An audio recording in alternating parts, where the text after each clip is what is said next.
Hello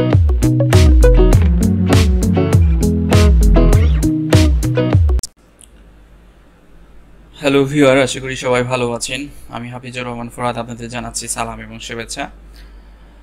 তো Microsoft word 2010 ভার্সনের আজকের আলোচনার মূল বিষয় হচ্ছে পেজ লেআউট মেনু। অর্থাৎ আমরা ইনসার্ট মেনুর কাজ অলরেডি শেষ করেছি। আজ আমরা দেখব পেজ লেআউট মেনু অর্থাৎ পেজ সংক্রান্ত বিষয় নিয়ে আলোচনা করব। তো আমরা পেজের ভিতরে সাধারণত লেখালেখি করি, যেমন আমরা পরীক্ষার হলে যখন আমরা পরীক্ষা দিতে যাই, তো সেক্ষেত্রে আমরা কি করে থাকি, ফার্স্টে আমরা খাতাটা নিয়ে মার্জিন দিয়ে থাকি বা দাগ টেনে থাকি। তো এখানে কম্পিউটারে কাজ করার জন্য আপনাকে মার্জিন টেনে আপনাকে করতে হবে, লেখালেখি করতে হবে। আর এটাকে বলা হয় পেজ সেটআপ বা মার্জিন সেটআপ।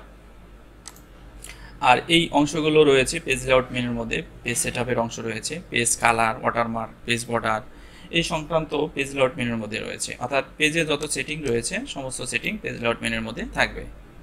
তা আশা করি সবাই ধৈর্য সহকারে দেখবেন।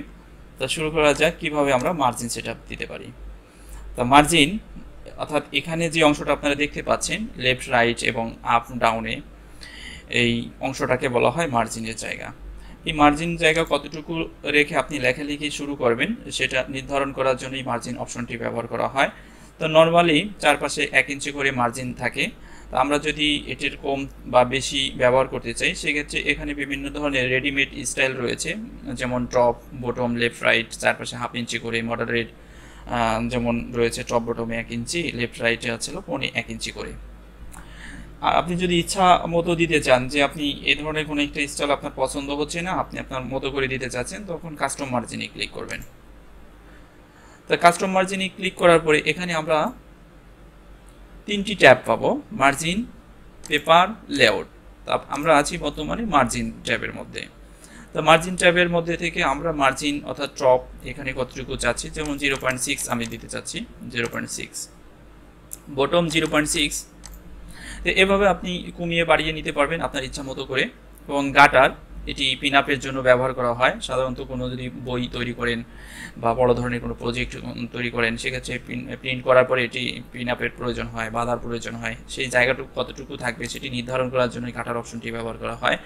আর গাটার ব্যবহার করার জন্য আমরা এখান থেকে 0.2 পর্যন্ত আপনি রাখতে পারেন। এবং এখানে গাটারের পজিশন রয়েছে, আপনি গাটারটি কোন পজিশনে ব্যবহার করবেন, পেজের উপরের দিকে না বাম সাইডে, সেটি নির্ধারণ করার জন্য এই অপশনটি। আমরা এখানে লেফটে রাখছি ডিফল্ট হিসেবে যেটা আছে। তারপরে নিচের দিকে যে অপশনটি রয়েছে এই অপশনের কাজ হচ্ছে যে পেপারটি আপনি লম্বাভাবে রেখে প্রিন্ট করবেন নাকি আড়াআড়ি রেখে প্রিন্ট করবেন সেটি নির্ধারণ করার জন্য। তাহলে আমরা পোর্ট্রেট এবং ল্যান্ডস্কেপ এখানে দুটি অপশন দেখতে পাচ্ছি, আপনি দেখে নেবেন। ওকে, নিচের দিকে একটি অপশন রয়েছে যে অ্যাপ্লাই টু হোল ডকুমেন্ট। এই হোল ডকুমেন্ট বলতে আসলে এখানে বোঝানো হয়েছে যে আপনি যখনই কোনো নতুন ফাইল নেবেন তখন যদি এরকম ধরনের সেটিংয়ের উপরে কোনো মার্জিন সেটআপ চান সেই ক্ষেত্রে সেটা ডিফল্ট করে আপনাকে বেরিয়ে আসতে হবে। আর আমরা এটি করতে চাচ্ছি না, শুধু এই ডকুমেন্টের জন্যই করতে চাচ্ছি। সেই ক্ষেত্রে আমরা যেটা করব যে দিস পয়েন্ট ফরওয়ার্ড এই অপশনটিতে রেখে দেন আমরা ওকেতে ক্লিক করে চলে আসব। তারপরের যে অপশনটি রয়েছে অর্থাৎ পেপার, পেপারের সাইজ আপনারা এখান থেকে নির্ধারণ করতে পারবেন। পেপারের সাইজ আমরা দেখতে পাচ্ছি বিভিন্ন ধরনের পেপারের সাইজ রয়েছে। তো সাধারণত A4টাই বেশি ব্যবহার করা হয়। আর কাস্টম পেপার সাইজ যদি হয় যে আপনি 9 ইঞ্চি উইথ হাইট ব্যবহার করতে চাচ্ছেন সেই ক্ষেত্রে এটি কীভাবে ব্যবহার করবেন। তো উইথের জায়গায় আপনি এখানে লিখে দেবেন ইঞ্চিতে, আমি এখানে দিয়ে দিলাম 8.5 এবং হাইটে দিয়ে দিচ্ছি 12। তাহলে 8.5/12 এটা কাস্টম হয়ে গেল। দেন এবার ওকেতে ক্লিক করছি। আমি যেটা চেয়েছি দেখেন অলরেডি সেই অনুপাতে আমার মার্জিন সেটআপ, পেপার সাইজ ইত্যাদি বিষয়গুলো এখন সেটিং হয়ে গেল। তো এভাবে আমরা মার্জিন, তারপরে ওরিয়েন্টেশন, সাইজ এখান থেকেও আমরা ব্যবহার করতে পারি। মার্জিন শুধু চাইলে আমরা এখান থেকে শুধু মার্জিন ইউজ করবো, ওরিয়েন্টেশন শুধু চাইলে ওরিয়েন্টেশন, সাইজ চাইলে শুধু সাইজ, এবং মোর পেপার সাইজে গেলে আপনি মোর পেপার সাইজ পাবেন। এরপরে রয়েছে কলাম। তো কলাম সাধারণত আমরা দেখতে পাই পত্রপত্রিকায় আমরা বিভিন্ন ধরনের কলামের লেখা দেখতে পাই। তো এ ধরনের কোনো লেখা যদি আপনি লিখতে চান সেটির জন্য কলাম ইউজ করতে হবে। তো আমি নিচের দিকে যাচ্ছি, অর্থাৎ নতুন একটি ফাইল নিয়ে আমি কলামের কাজটি দেখাচ্ছি আপনাদের। তো ইনসার্ট থেকে কলাম, পেজ লেআউট থেকে কলাম। এখানে সর্বোচ্চ আপনি 3টা কলাম পর্যন্ত ব্যবহার করতে পারবেন, যেমন 3টা। এখন যদি 4টা বা 5টা ব্যবহার করতে চান সেক্ষেত্রে আপনাকে যেতে হবে মোর কলামে। তো মোর কলামস থেকে নাম্বার অফ কলামস, কতগুলো কলাম চান সেটি আপনি এখানে উল্লেখ করবেন, 5-6। কলামের মাঝে যদি লাইন দিতে চান এখানে লাইন অ্যাক্টিভ করে দিবেন। এবং এখানে আমরা দেখতে পাচ্ছি কলামের মাঝে একটু গ্যাপ আছে, যে 2 লাইনের কলামের মাঝে, সেটি কতটুকু থাকবে সেটি এখান থেকে কমিয়ে দিবেন, বাড়িয়ে দিবেন স্পেসিং। প্রতিটা কলামের সাইজ আছে 1.154, আপনি চাইলে এখান থেকে কমিয়ে বাড়িয়ে নিতে পারবেন। এখন কোন কলামের সাইজ বাড়াবেন কমাবেন সেটা আপনি ইকুয়াল কলাম উইথ এটিকে অফ করে দেন তারপরে আপনি যদি 2 নম্বর কলামটিকে বড় করতে চান এভাবে আপনি বড় করতে পারবেন, তাহলে 2 নম্বর কলামটি সাইজ বড় হবে উইথ। দেন ওকেতে ক্লিক করছি। এবার আমাদের কলামের মধ্যে লেখা, তার লেখার জন্য আমি এখানে কিছু টেক্সট রেখেছি জাস্ট এখানে কপি করে দেওয়ার জন্য। অ্যান্ড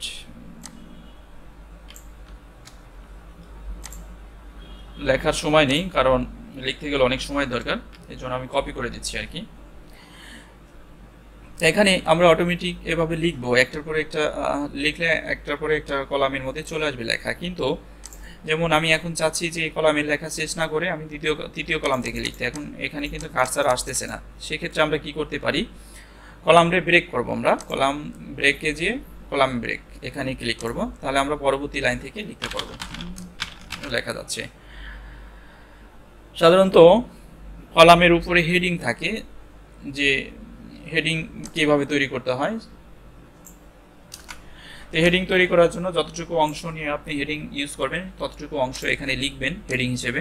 লেখার পরে সিলেকশন করবেন, সিলেকশন করে কলামে যে অন কলামে ক্লিক করবেন, উপরের দিকে চলে আসবে। দেন তারপরে আমরা হোম থেকে টাইটেল হেডিং দেখতে পাচ্ছি, টাইটেল এবং হেডিং দুটি যে কোনো একটি আপনি ইউজ করবেন। টাইটেল হলে টাইটেল, হেডিং হলে হেডিং।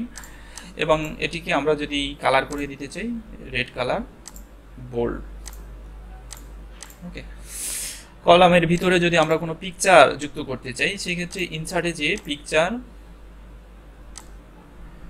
আমি এই লোগোটি ধরুন সেট করছি, এখন এখানে চলে আসছে। তাহলে আমরা এই পিকচারকে কিভাবে সেট করতে পারি, র্যাপ টেক্সট থেকে এখানে বিভিন্ন ধরনের,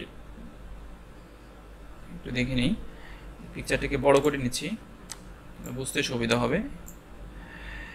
র্যাপ টেক্সট থেকে behind text, square, tight, through, top bottom, behind text, হ্যাঁ, ইন ফ্রন্ট অফ টেক্সট, এখানে বিভিন্ন ধরনের স্টাইল রয়েছে। আপনি যদি স্কোয়ার দেন তাহলে স্কোয়ার অনুপাতে হবে, এটিকে যে কোনো জায়গায় বসাবেন, এটি দেখেন ফাঁক হয়ে যাচ্ছে, জায়গাগুলো নিয়ে নিচ্ছে অটোমেটিক। তো এভাবে খুব সহজেই আপনি পিকচার বসাতে পারবেন র্যাপ টেক্সটের মাধ্যমে।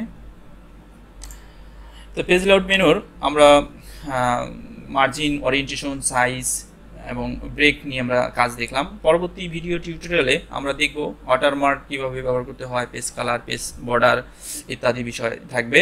সে পর্যন্ত সবাই ধৈর্য সহকারে আমার ভিডিও দেখতে থাকুন। ধন্যবাদ। ভিডিও শেষে আপনার কাছে ছোট্ট একটি অনুরোধ করিব, যদি এই ভিডিওটি ভালো লাগে অবশ্যই লাইক, কমেন্ট এবং শেয়ার করে আপনি আপনার বন্ধু এবং বান্ধবীর মাঝে ছড়িয়ে তাদের উপকার করতে পারেন, এবং আমাদের চ্যানেলটি সাবস্ক্রাইব করে রাখুন যাতে করে পরবর্তী ভিডিওগুলো দেখতে পান। Thank you.